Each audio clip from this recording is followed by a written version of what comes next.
You don't need a recap before Avatar 3. You need to remember what these movies were actually teaching you. Because Avatar isn't planting twists, it's planting values. And if Avatar 3 is about to challenge the rules of Pandora, the groundwork was laid years ago. These aren't theories, they're patterns the films keep returning to, and they haven't paid off yet. Jake Sully's strength becomes his weakness. Jake is introduced as a protector, a soldier who learns to listen. But across both films, the story shows him making the same trade: safety for control. Whenever Jake feels cornered, he shifts from listening to commanding, from learning the world to managing it. The films never call this evil, but they do show it coming at a cost. Avatar 3 doesn't need a new villain if Jake's leadership keeps colliding with the world he's trying to protect. Lo'ak thrives where rules fail. Lo'ak isn't just rebellious, he's adaptive. The films place him where tradition hesitates, authority fails, and survival demands improvisation. He isn't rewarded for obedience, he's rewarded for reading the moment.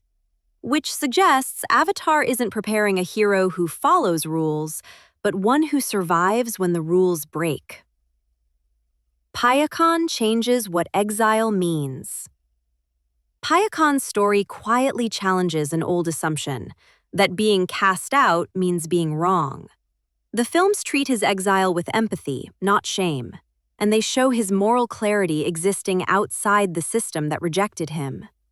As Pandora expands, one question lingers: who gets to belong, and who decides?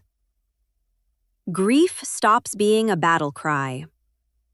In the first film, loss ignites action. It pushes characters forward. In the second, loss slows everything down. The camera lingers on ritual, on touch, on silence. Grief becomes something shared, not weaponized. That shift matters. It suggests Avatar is moving away from reaction and toward reckoning. Spider is framed as a question.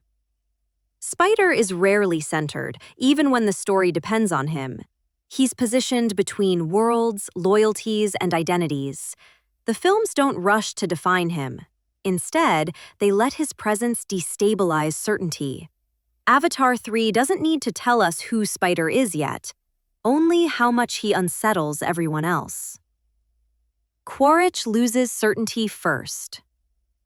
Rekon Quaritch isn't framed like the original villain. He hesitates, he watches, he pauses. The films linger on his internal conflict longer than his violence, not to redeem him, but to complicate him. Because something more dangerous than rage is doubt. Eywa stops intervening. In the first film, the world answers back. Nature intervenes. In the second, the world listens. Divine intervention fades, replaced by consequence and choice. Pandora isn't withdrawing. It's allowing its people to decide who they are without rescue. Avatar 3 doesn't need to surprise us. It needs to challenge us. Because these films haven't been asking, what happens next? They've been asking something harder. What happens when the world you're fighting for stops telling you what's right? If you noticed these patterns before Avatar 3, you're already watching Avatar the way James Cameron wants you to. And if you didn't, subscribe to the Trivix, because this channel isn't about recaps. It's about catching the quiet details before they matter.